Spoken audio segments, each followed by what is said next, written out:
PayrollOrg is a leading global professional association dedicated to supporting payroll professionals through education, certification, and advocacy.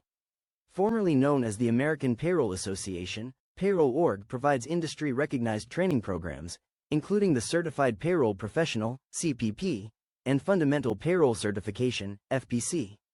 Its resources are designed to help organizations maintain compliance, improve payroll accuracy, and stay ahead of evolving legislation. With a strong focus on best practice and professional development, PayrollOrg plays a key role in shaping the future of payroll. For employers and payroll leaders, it offers a trusted framework to build capability, reduce risk, and deliver consistent, compliant payroll operations at scale. Find out more at payroll.org. Hello everyone, and welcome to Global PayFest 2026. I am Karen Ward, CPP, representing the PayrollOrg, formerly known as the American Payroll Association and Global Payroll Management Institute. It is my pleasure to be with you today, and I hope everyone has enjoyed the Global PayFest 2026 up to this point. I'm going to be bringing to you today some tips and topics and things for you to have as a takeaway after today's session on data analytics. Now, data resides everywhere. It is not only for payroll and the business sense. It could be used for human resources. It could be used in finance. It can even be used to make decisions about the path of your business or your organization that you work for. We find it in everyday items as well. I mean, if you're using Excel through the Microsoft suite, that in and of itself has some great analytic tools already built into it. If you're utilizing a payroll service provider, or maybe even payroll within your own in-house system like SAP, then guess what? There are some items built into that automatically, or you can customize those. So we're going to talk about a wide variety of different types of analytics that you can do. Also, how it can go and help you be not only compliant, but also help make business decisions going forward. All right, let's go ahead and get started. Oh my goodness, data is just everywhere. You know, you have it, if we think from a business perspective, we have employees that come to work, perform services, and then go home. We have those laborers who actually go out to the job site, hit a time clock of some sort, could even be geo-fencing if you're with Amazon, and that's clocking you into the system to begin calculating and collecting the hours worked by those employees. Data also exists for those of us who, you know, where we live, where we move, where we even do a Google search for where we're going to travel to and how we're going to travel. I was very interesting to learn that when I worked for a major airline here in the U.S., one of the departments captured all of that information, where an individual was through their IP address and what location they were looking to fly out of and where they were going to, what time of year that was happening. And it was very interesting that they were taking the information from where that individual was doing the Google search, if you will, to find out, here's a pattern. We have lots of individuals in this area who would like to go from point A to point B. Interesting. Maybe we need to look at the others who are traveling. What is our current travel situation? Maybe this city A going to city B, maybe city A needs to be a new location for aircraft. Very interesting, all of the analysis they did on that data. Now, there's some data analytics, if you will, and we'll call it even a little bit of AI that gets involved. When you're typing an email, it has learned the way you speak or the way you're typing as far as what they are guessing, if you will, or predetermining what you might be wanting to say. Now, I have to admit, a few years back when that started, I was like, oh, this is really scary. It was already kind of crazy when I started typing a first few of the letters just for the email, and it would populate those from my favorites. But when it got to finishing sentences for me, I have to say I was a little scared. Now I'm like, buddy, you're a little slow. slow on the note there. So all of those are different aspects. And we look specifically at payroll, we could see that if your payroll system is configured, and a lot we see this with the vendors, the big name vendors that are out there globally, that there could be some programming in place. Fact and point. Setting up a new hire in the payroll system through HR on the front end. And I've selected that they are going to be a salaried employee. Okay, for the U.S., that's going to be called our exempt staff, and across the board, across globally, that could be considered a contract rate. That information could be put in, but we could put some parameters on that that would limit the amount of money that could go in there, so that we don't have an oops with the keying of maybe an extra zero. Now, that was kind of the joke in payroll was, hey, can you add an extra zero to my salary? And I'd be like, yep, to the right of your decimal, not to the left. So if we've got those parameters set in, and let's just say that it cannot go over the thousands, okay, like one with 4 digits, okay, and someone accidentally keyed in $10,000 instead of 1,000, there could be a hard stop error message that comes up and says, that's too large. Or it could be a notification that comes up and says, hey, are you sure you want this to be over the parameter of $9,000? So it was giving you a question, and if you said it was okay, you would hit enter. If not, you would hit escape and then type in the correct zero limitation that's allowed. So there are some of those built into our system, okay? Now, what about, I hate to say it, what about where we live?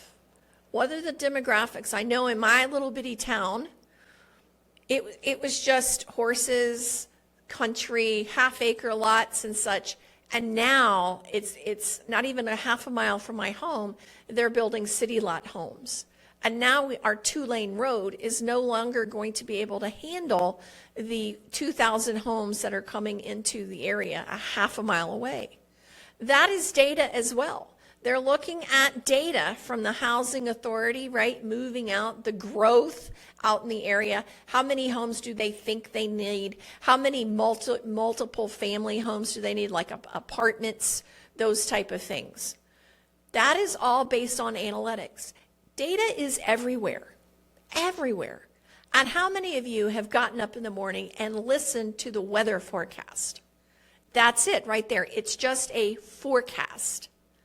And it's based on historical data. It's based on the modelings of the certain things going on at the time. Is it warm? Is it cool? Is it wet? Is it dry? Is there wind? Is there not? They're looking at things historically and then kind of placing that over what the current weather conditions are. And then they're guesstimating. This is why in Texas we said, just stick around. The weather will change in 5 minutes. It's because there's so many variables. So that too, globally, is data speaking to us, to the meteorologist, to say, hey, it's going to be sunshiny today, but that cool front will be moving in lower this evening. So that's data, and that's analytics as well. That's forecasting. But what about making those decisions? Well, we have to have the question. Once we have the question, we have to then define the data that we need to pull. So we're going to talk about all those things today in the next, 50 minutes or so, and give you some ideas or some takeaways of how you could utilize this at your job, or potentially maybe at another organization that you may work at or volunteer at. All right? Okay. We talked about predictive. Okay, that's a little bit like the housing. What do we think people are going to move out to? What types of homes do we think people are going to buy? And you know what? Sometimes our predictive story that we tell can change, right? So we're going along this path, assuming some variables. Perfect. Same in payroll. Okay. We figure, well, the business has told us we're going to operate at 100% capacity, which that means to us in payroll and in HR, the current headcount that we have. Perfect.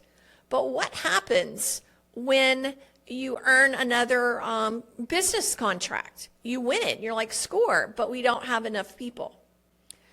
I realized this when I work in the engineering division of a company, and we would go out for bids constantly for jobs, and they could handle them, but they also would have to hire people. So depending on where the project was or the location, we knew that if we won a bid, payroll kind of had that checklist, and so did human resources.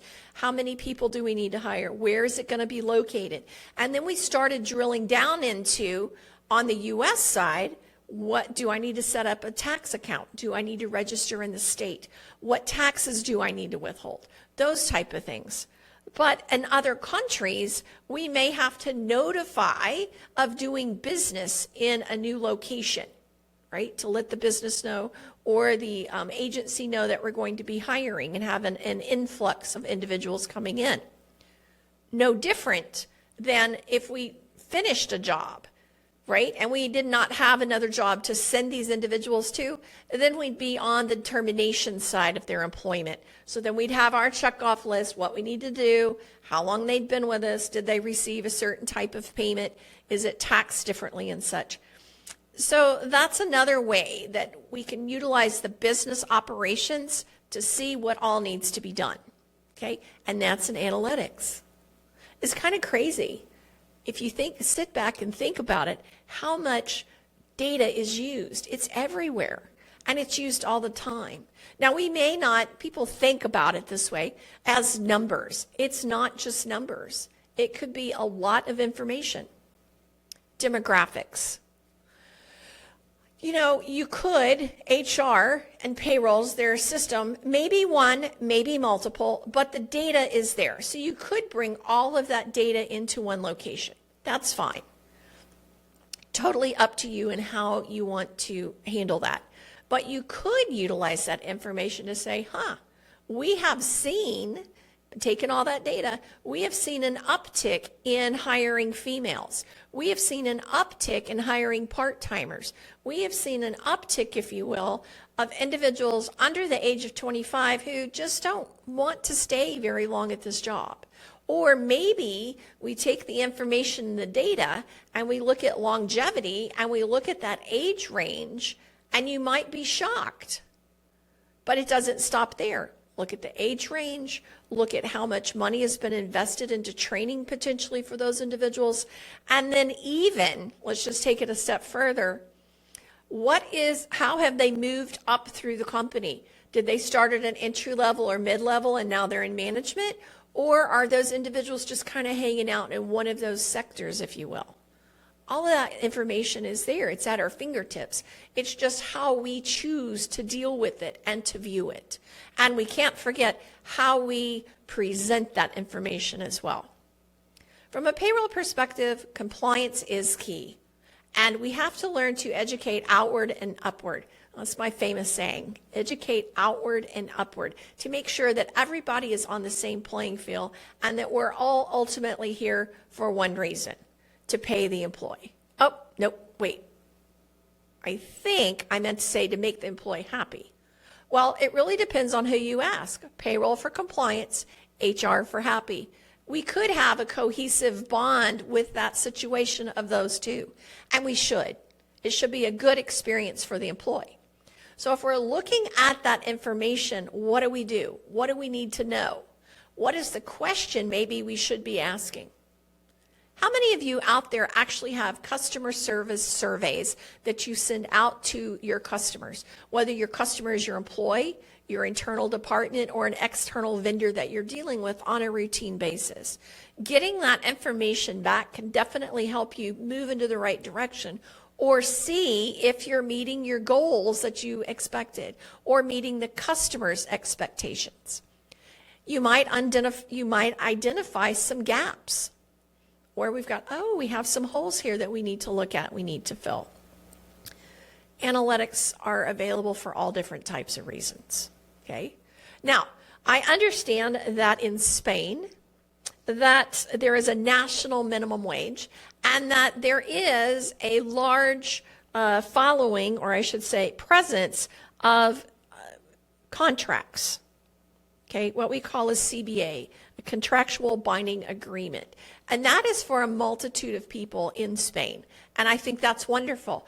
I too, here in the States, I've been able to work with our example of a CBA, which is where it could be transportation. It's by typical industry and even potentially certain level of workers in those industries. Okay. And they have an agreement. It is set in stone as to what's going to be paid, when it's going to be paid. It's very, very explicit as to what rules to follow. I like to call it the non-gray. It's very black and very white as to what needs to be done. Okay? With those contracts, regardless if you're in Spain, the UK, Iceland, Greenland, the US, the Middle East, it doesn't matter. If you know what the contract rate is supposed to be for an individual or a group of individuals, you can run a report and then validate to see, is it paying what it should be? Now, our minimum wage here in the US is $7.25. I understand in Spain, your minimum wage is 1,221 euros. Okay, let's run a report. Let's make sure. I don't want you guys to assume whether you're in-house processing or you're using a service bureau or a combination thereof, that everything is correct. Guys, humans are putting in the data, so let's just go and check it. Get those warm fuzzies that everything is correct. All right? So I would run a report of all of my employees that had just hired in that meet the requirements per Spain, and I'd be looking to make sure that they're being paid the 1,221 euros. And what happens if they're not? Do we automatically assume something is wrong? No, we shouldn't.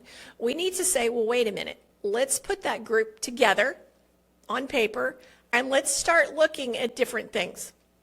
When did they hire in? What was their initial rate? Is this their initial rate? We start asking all of these questions. And then I revert back to Six Sigma, asking the question why 5 times. So the first question is, are they being paid the minimum wage that we're supposed to be paying them of $12.21? The answer is no. First. Second, why not?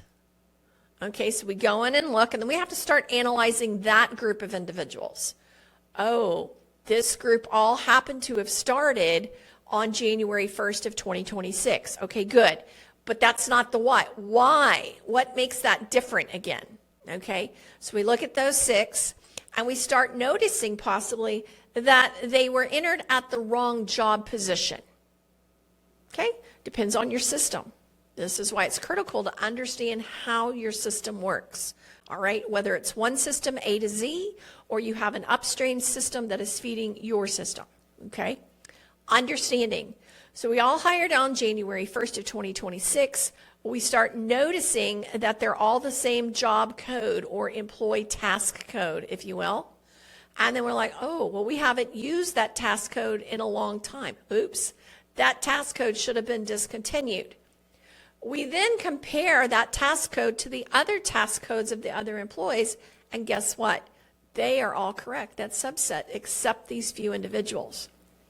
So we go in and we look to see, since all of these are correct, is that attached properly, the task code, to the individual? When we change it, we notice it brings them up to the correct minimum wage. There we go. But are we done? No, we probably need to ask the question, why did we use that task code? And ask that question. Now, we're not always going to get the answer right away. It may take some digging. We could do a quick fix if we have understood why, what happened initially to get them at the wrong minimum wage. So we would adjust the task code, not a problem. But how do we keep that from happening again?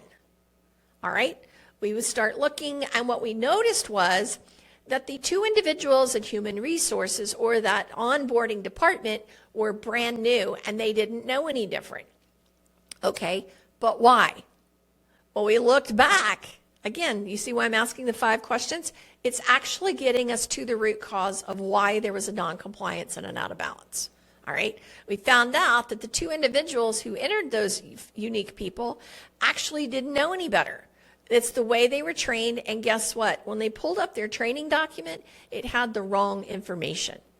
So root cause, training documentation was incorrect, individuals were trained wrong. Now, we know what the root cause was. How do we get that fixed? Update the documentation, and then get the individuals trained properly. And you know what? We got to get rid of those codes. Maybe put do not use or DNU, something on there, or old, or inactive on the title of that code, so that if anybody is scrolling through that drop down, they know that those are invalid codes and can't be used anymore. Okay? So just from data analytics to being compliant at paying the minimum wage of 12.21 euros, we have identified other issues. Okay? Analytics can be critical in our day-to-day. All right? All right, the other thing I noticed too is that with that, they're supposed to receive 14 payments, typically receiving additional payments in July and December. Okay? And that is for full-time adult employees 23 years or older. Okay, perfect. Let's have a different scenario. We've gone through, we see these handful of people, and we notice in this group, we're like, oops, we should have pulled their age, because that's one of the requirements. So let's re-pull the report. We're looking for a birth date, or you can transfer that into a how many years old. Okay, either way. Know how you set it up though, and then compare that. Are those who are earning 12.21 at least 23 years of age and full-time? All right, well, we found this group that was not hitting the minimum wage of 12.21, and we went up, there's their age. They're not 23 years of age yet, and they're not working full-time. So that could have been the reason, but we need to take that subset aside and go through that. So just in those two scenarios right there, with just looking and comparing and ensuring that payroll and your organization and HR is compliant in the area of paying those individuals the correct minimum wage, we could have uncovered two different scenarios. Okay. Now, for many years, finding a problem was like bad. Nowadays, it's just like, let's get it fixed. Let's find out what happened. Let's get it fixed if we need to. And how do we move forward so a problem doesn't resurface again? Okay. Now, depending on how often the minimum wage changes, it apparently doesn't change that often here in Spain. I could say that in the U.S., we haven't had a change of $7.25 since 2009. However, all of our states have the ability to make their own minimum wage, and then OMG, and my people back in the States know what I'm talking about, the wonderful state of California, they, even within the state, can set their own minimum wages as well. So again, globally, does not matter where you reside, you've got some minimums that need to be paid to your employees, and there's criteria around it. So use pulling that data and comparing that to what it needs to be as a guide to help you stay compliant in that area. Okay? All right. Another thing in the work arena. Some countries do allow overtime. Okay, and they have their own requirements around that. In the U.S., it's anything for any hours worked physically over 40 in a week. All right. Other countries could be based on a day, could be based different. There's all different rules and regulations on those. Or maybe they're not allowed to work overtime. In any case, we could pull what the individual worked for that week or that period of time. Now, we have to understand that not all of the data could be coming directly from payroll. It may be coming from other sources, all right? I know coming from a company who had 9 different timekeeping systems, and yes, one of them was paper, and it worked really well for that division. We have to be able to run reports somehow, or to analyze or look at that data. Now, we may have to ask for help. That's going to be a given. Okay, while payroll is the all end all, if you will, so that we can get time paid, we also need to understand that there are other individuals who are doing upstream of us, or side streams, if you will, for like timekeeping, leave, those type of things. So we would need to look at that. You could see what the trend is. It's pretty cool. In dealing with one of the students at the PayrollOrg's foundations of payroll analytics, I asked, why do you want to be in this class? And the individual said, well, I want to learn, I want to understand what I can get my hands on from a payroll perspective. We think we have a situation. And I'm like, a situation? This individual was in England, and their payroll company was an English company, and they had a location in the U.S. I want to be specific here. It was a snake farm. And yes, you heard me correctly, a snake farm. And what they were supposed to do at this location in Utah was around anywhere from 180 to 210 employees at a given time. They were supposed to breed the snakes and milk them. That means get their venom out. And they were copperheads. Copperheads are one of the most venomous snakes in the U.S.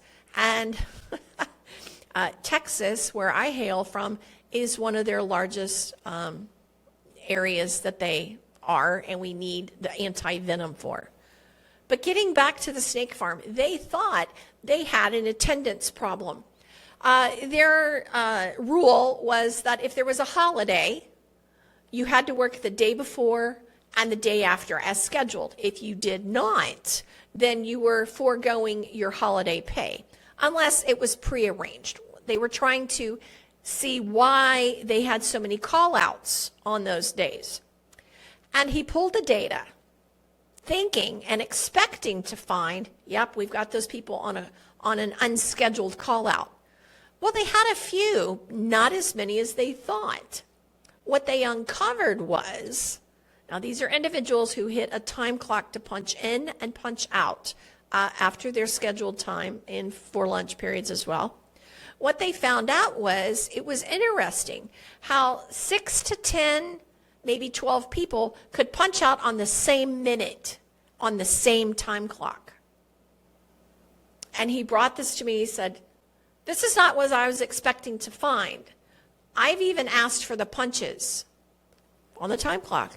And he started noticing that anywhere from 8 to 12 people were punching out on the time clock. And they were like, that's really weird. Even if I lined up 8 to 12 people, it takes longer than a minute. And he went back and they started looking and they checked. He got back with me and found out that people were buddy punching. Now in the States, what that means is they take their punch card or their ID card and they swipe on the clock. Well, they were giving their punch cards to one individual, again, 8 to 12 of these, and that individual was punching them all out. So that meant the others had already left for the day. So they had time stealing and buddy punching going on. Not exactly what that individual was looking for by attending the class, but he uncovered something much bigger. Now, he did get back to me and let me know what they did, because that's just as important as uncovering the issue, right? So buddy punching went away. You had to now have a two process. It was your time card and something else that they had to do. It was a two-step check-in, check-out. Second of all, and now this may sound odd, they put a clock, they put Big Brother, if you will, a camera over the top of the time clock. Yes. Now, I know that sounds wrong, right, in some aspects, but here's the deal. When people break the rules and we need to prove it, video picture is the way to do it, right? It's no different than the old take a camera and take a snapshot, okay? Same thing. So they installed the cameras over the time clocks, and once they went out and put in the company policy, this is not tolerated. This is what will happen if you are caught. It was amazing. It was amazing. The turnaround of how people went, uh-oh, we got busted. There was no more time stealing. There was no more buddy punching. There was a little in the morale, but you know what? Those who are stealing time really don't care what they think. right? Because they're the ones breaking the rules. All right. So always think and keep your mind open as to what you're going to find. Okay. All right. Let's look. Another, and that particular one, just to let you know, that type of analysis or analytics, if you will, that's called descriptive. Understanding what happened. Okay. We went in with one hypothesis, if you will. We think we've got, a lot of unscheduled call-outs, and what they uncovered was something totally different. So understanding what happened, and we did in that scenario.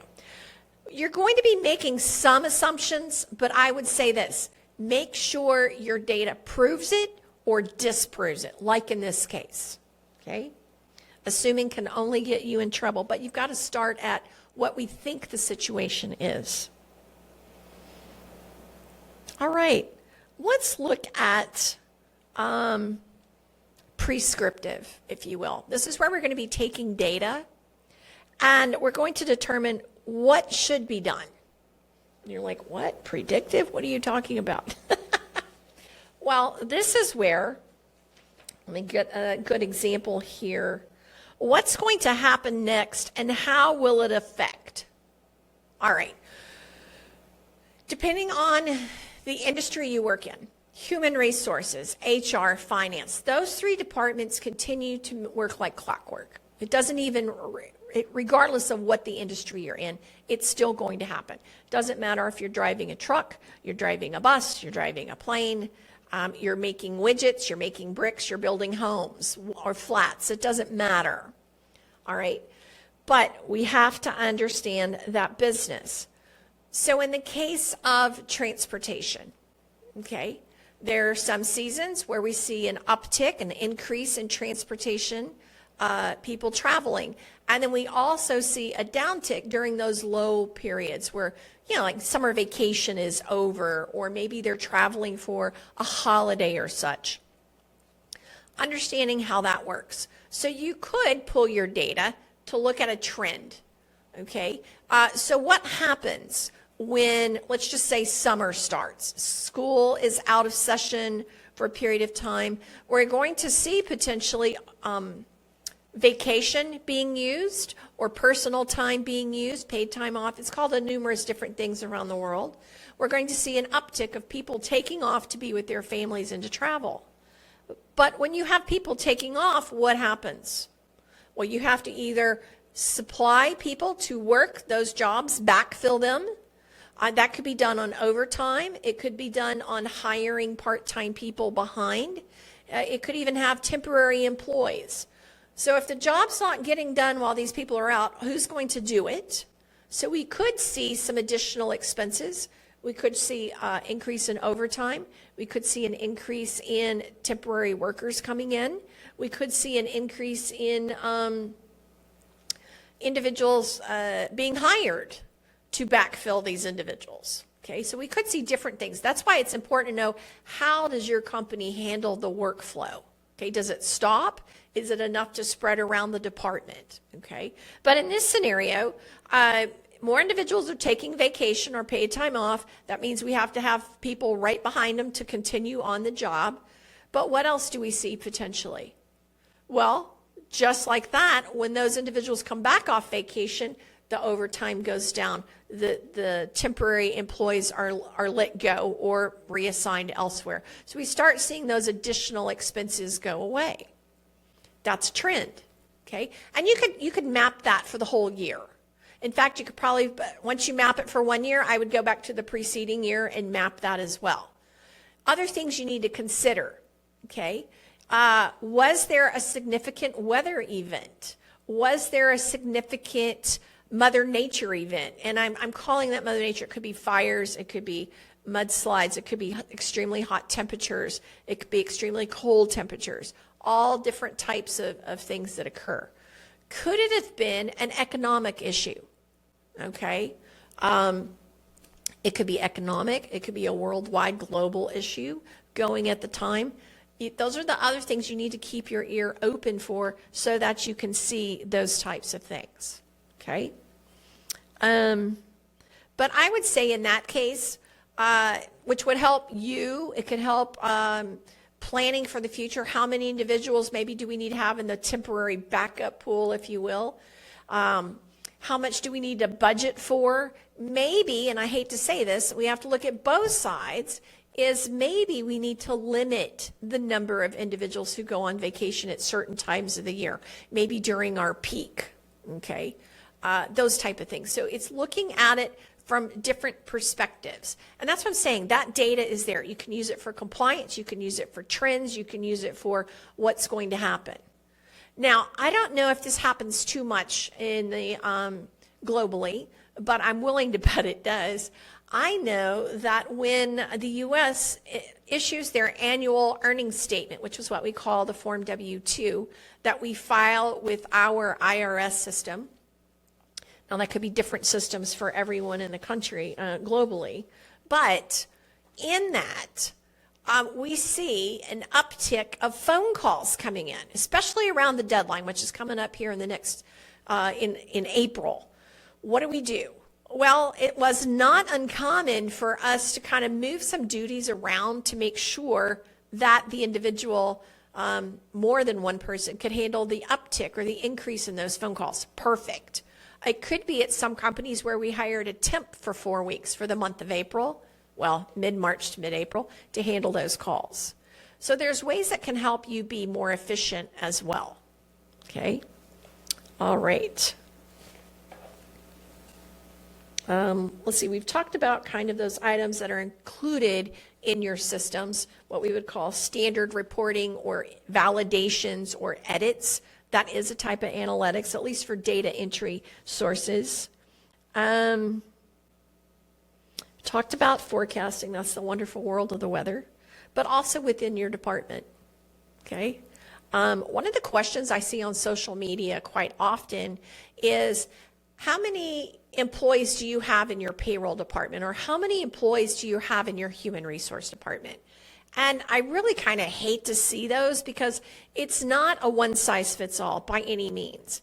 And when we say the word payroll or human resource or finance, that's determined and defined by every company so many different ways. Okay, so it's kind of like that question then prompts me for more questions. Well, how many states are you in? How many countries are you in? Do you have your own system? Are you utilizing a service provider, a combination? You know, I just start whittling off all these questions. And what system do you use? And, you know, how complex is the contracts or the rules and regulations of the region? All of that makes a difference. What is the seniority level of the staff working in those departments? That all is a factor, okay? All right.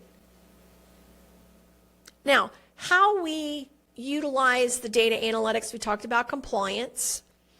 We've talked about, you know, if you will, proving or disproving a theory, like the gentleman with the anti-venom pharmaceutical company, thinking one thing was going to happen and found something totally different. But they addressed it, and they made it better. Okay? Ultimately, that's what we're looking for. I've had another individual in a class as well, and their big goal, and she was coming from the human resource side, their big goal was that, I believe in the UK, they had, or the country, her company was in the UK, but her regulations that she was dealing with was at a certain age, employees start to, right before retirement, they start to have reduction in hours, but not salary. But the individuals, they have to backfill, right? So they had to make sure they had enough staff in those departments to cover the retirement of the older seniority people. And that was very interesting. She's like, yeah, I kind of need to have like a 5-year forecast. And I was like, wow, great. Tell me how you're going to do that. Let's think through this. And she's like, well, I'm going to pull everyone who's currently in that department, and then I'm going to go through and see how far out until retirement. And I was like, okay. And then I'm also going to look at how many individuals are left in that department. What is their current seniority level? Can we move them up into those positions to cover the work? Or do we need to bring in people now, if I'm looking 3, 4, 5 years out, to get them trained and give them more responsibility? It was a big planning process. And she said they had gotten stuck several times in just not knowing. Well, here's the thing. The data was there. You knew, you just didn't know. Does that make sense? I tell people all the time in my classes, you need to be in the know and not think you know. And that's what was happening. They had never gotten to the point of, well, let's run the numbers, let's run the data and see what's there. What is the true story? And then how can we plan for the future, right? You might get caught in a few now, but if you're looking 2, 3, 4, 5 years out for her situation, it was a game plan on of planning, and it was taking 2 to 3 departments to do this. And I thought that was great. When she got back to the office and she shared with others, she got a hold of me and she's like, Karen, this is the best thing ever. And we had all the information on our fingertips. You just helped us to, how simplistic, they used Excel, right? Once they got the data dump into Excel, and then they learned how to ask the questions and how to look at things so differently. Okay, sometimes you have to, and some people call this a cliche statement in the U.S., but think outside the box. Okay, so I tell people, for instance, you viewing me today on this cast, I can go from here to the restroom across the room. How many ways can I get there? Well, this building, there's a number of ways. Now, it might not be the shortest, but I could get there. Well, it's like, at work, it's like, I need to go to the restroom, so I need to drop this off at the copy station. I would do like 6 things onto the way to the restroom and then usually forget where I was going. But at that time, it's like there are different ways. No wrong ways, but how many different ways can you get there? Look at the data the same way. Have an open mind. In fact, what you might want to do as well, someone that has the confidentiality statement signed, right, because we have to keep all that on the down low and only talk about it in our groups pertaining to business, have someone else look at it and see if they see something that's very different. You might be surprised. It's like my husband, when he loses something, I'll say, you want me to help you? Yeah, can you find this? And I like, boom, there it is. It's because I'm looking at it just a little bit differently. No difference here when it comes to analytics. All right. Another interesting thing that we consider too with analytics, we've talked about compliance, we've talked about predictive. What about modeling? What if your business wants to expand its business footprint and go into another country or another province or another state or a region? You can use your data that you have at hand to kind of give you some idea, right? So that you're not going in blindly, or it may give you the questions that you need to ask before you start that new business and point. I know with going overseas from the U.S. perspective of us, maybe our companies opening up in other countries, there's a lot of rules and regulations in some of those countries, and that's great. And we're not going to have that from a historic standpoint per se, okay? Especially if we're new going into that global setting. There are, great resources. PayrollOrg has some. I know there's several. I'm not even going to get the letters all started, but from A to Z out there that can help you figure out what you need to do. Even service providers can assist with that. But we still don't have all the answers. And until reality happens, meaning we put people in those countries or we hire them in their countries or we step foot in that country to begin business, there's just a lot of unknowns, right? We would know potentially how many people it takes to make a widget, if you will, or that thing that we're going to be making abroad. But we know that historically. But it's like, what are the other things that we don't know? What's the pay frequency? Are they on CBAs? Are they allowed part-timers? Are they not? Do they need to be a minimum age? Is there a maximum age? What am I required to pay them? From a minimum standpoint or a maximum standpoint. What is their time off during the year? All of those different things.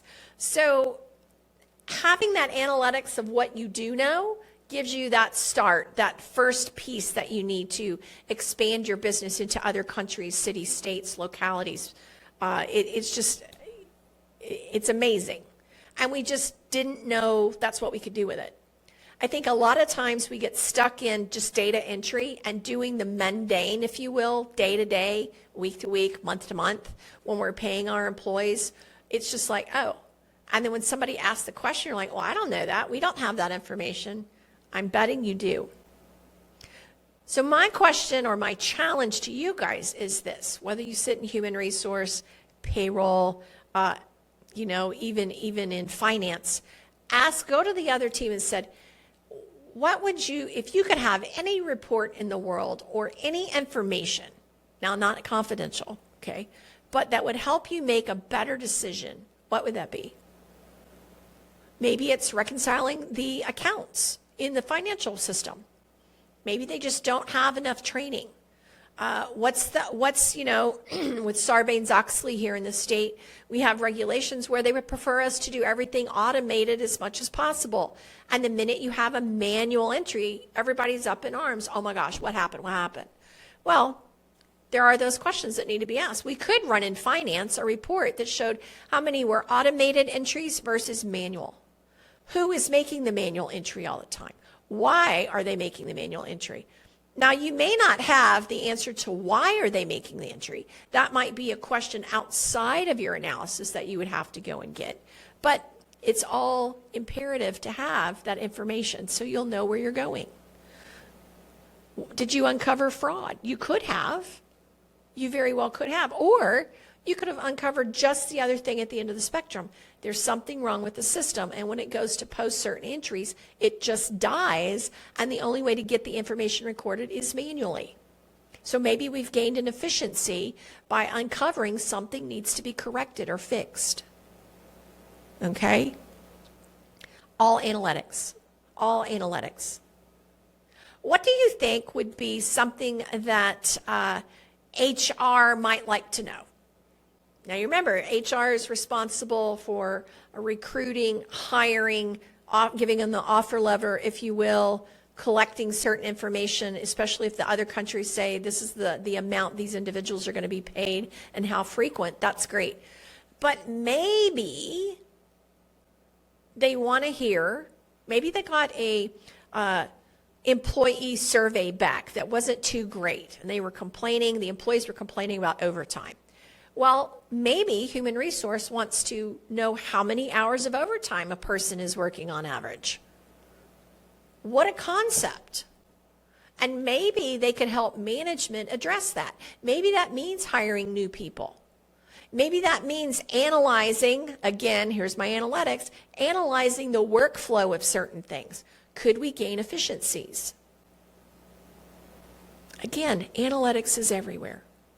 Data is everywhere. It's just what you choose to do with it. So I think that would be a benefit to the human resource group if they see a negative on the customer service survey from their employees. Another thing may be also, we want flexible work times. Well, here's the theory, the concept. Well, we have flexible work times because that's what they tell the new hire. However, when they get into the business and actually doing their jobs, they may have very structured or strict work hours. Those two things are very different. We think we know versus we're in the know, okay? That would be one I think HR would want to know. How can we address the not so high scoring of the employee surveys coming back as it relates to work? Because again, they don't really discuss that after they hire an employee. What would be one for payroll? Now, I know, I just said we house a lot of the data, at least we're paying on those hours and such, but what would be a question of payroll? Well, one that came in, personal experience was I was asked, this one department was not required to be paid overtime per the regulations per our Department of Labor at the federal level. However, any employer can always make it more beneficial and pay more. So we opted to pay, this one group was getting straight time overtime. And we started noticing that they were all working a set amount of overtime for the year. Yeah, imagine that. And it was like, well, this seems a little too planned. Well, this is how they all increased their salary. Now, whether or not they performed the work or not, I couldn't tell you. I would hope so, so I'm going to give them the benefit of the doubt. But it was amazing. And when they wanted to move these employees to a different pay scale, if you will, they found out they had to take that into consideration. It was just really strange or odd or uncanny that all the employees, all 26 employees in that department, worked the same set amount of overtime hours. Yeah, amazing. So again, you can find out the behavior of what's going on, like we saw with the buddy punching. You can also analyze the fact that we're compliant or we're not compliant. You can analyze the fact where there's some gaps. Maybe we've got some gaps, or we can identify some efficiencies through analytics. What other things can we find? Well, we can prove or disprove theories, right? With the whole unscheduled call-in versus the buddy time punching, and maybe redirect where we need to focus our attention. So many different applications for data analytics, globally, internationally, within the states, within each of the countries. That's one language, or I should say one action that we could all do if we have the access to the data to do that. And I'm going to end with one final story here, is that you kind of have to always think outside the box, okay? And I say that because that's kind of the way I live. In fact, I probably get in trouble for thinking outside of the box more than not. But my boss, it was in my early years of payroll, I thought I had the perfect setup and organization. I worked directly for accounting, finance, but I sat in the HR department, which I got the best of both worlds. Finance understood the money, because typically HR really doesn't from the cost perspective. And then HR, I was right there hearing everything, who we're hiring, when we're terminating, all of these different things. And I thought it was perfect. And so my dotted line reporting was up to the director of HR. He asked me, he says, hey, Karen, I want you to tell me, based on what we pay people today, are we within range of the local union CBAs for welders and welder assistants? And I said, sure. I went and I pulled the employee listing. I just pulled up welder and welder assistants, and I pulled their hourly rate. Perfect. Guess what? And then I sorted those between welders and assistants, and I looked, and we were within range. That was kind of the average range for the local unions in the area. And I said, yes, but I wanted to do a little more digging because I started to see a variation. So I pulled their data hire, and I pulled when they were promoted, because you could go from welder's assistant to a welder. And then I looked at that and I said, well, we're still within range, but it was kind of interesting that the ones that hired later started at a higher amount. Not uncommon in the U.S. Not uncommon in the U.S. And because over years, economy goes up, so you want to, in order to attract that talent, you want to pay a little bit more. But then I went in and I added ethnicity. Yeah. Which means I pulled what their background was. And when I looked, I had 3 distinct categories when I resorted the data. Our white Caucasian workers were making up at the top end for both welders and welders assistants. They were making the highest amount. My next group was the Hispanic group. They were all within their range, making just below the Caucasian workers. And then our third group was typically Indian, Vietnamese that were welders. We didn't have too many, but they were working for us, and that group was all together. That's a big no-no in the States. That is a big no-no. And because that's discrimination. So I took the data in 2 pieces to my boss, and I said, the good news is, yes, we're meeting the exact question you asked. We're in the range of the other localities here. However, when I go down and dig a little bit further for information, we have a big disparity between the rates. And he looked at me, he goes, I would have never thought that. Now, he had been in that job only 2 years. He's like, I would have never thought that. He goes, I assumed we were. That's the problem with assuming. It's you think you know when you really need to be in the know. So what we did is we brought everybody up to what the Caucasians were making. So now everybody's making a big jump. And then we increased it an additional $1 per hour for everybody. And when we communicated this to the employees, we just said, due to a recent audit, we have uncovered a disparity in pay. We're bringing you up, everybody up to where they need to be. Yeah. So we got up everybody where they needed to be. We got out of the non-compliant situation that we didn't realize we were in. We avoided discrimination lawsuits and bad publicity on the TV or in the areas, you know, it would be over TV and social media today. But yeah, so just a simple question, analyzed one way and then a second way and maybe a third way could get you a totally different answer. Okay? All right. Analytics also discover or can, once you do your analytics, how do you communicate this to your employer or to those asking? Numerous different ways to do that. Depends on what you're using analytics for. Are we looking at KPIs, key performance indicators? Are we looking at are people meeting, you know, what's requested of them? We could put that on a dashboard as well to maybe present to managers. That's one way. We could have a presentation depending on if we're talking about moving forward in the business.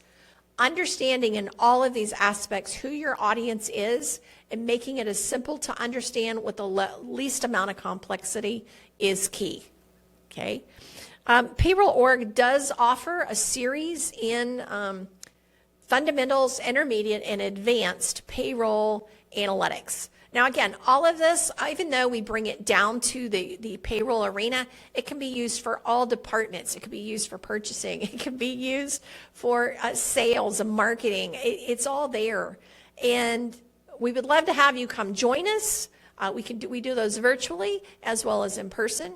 If you want to come to the U.S. and hang out with us, that would be great. That would be in the city of Las Vegas typically. But I hope you have the takeaways today to just look at things a little bit differently. Ask the question about, hey, I wonder about X. I wonder how this is happening. I wonder how we can get this information. Can we pull the data? Don't assume that you can. You may have to get assistance from a programmer or maybe even your service provider. Okay? All right. Well, let's see. Let me see if I've got everything else. Data drives everything. We've talked about that. The process. I guess real quick to show you or to identify what the analytic process is. Define an issue or have a question. Second, collect that data or pull that information. 3, develop that hypothesis. 4, test the hypothesis based on the information and data you have. Analyze the results, and if you need to, refine the question or hypothesis and pull additional information and reassess. That is your analytic process. All right. Well, it has been a real pleasure being with you. I hope you enjoy the rest of Global PayFest 2026. Applause to everyone else who has participated, both sharing information with you guys and then you guys tuning in to hear what's the latest and greatest. Again, my name is Karen Ward with PayrollOrg from the United States, and it has been a pleasure to be with you today. Thank you very much.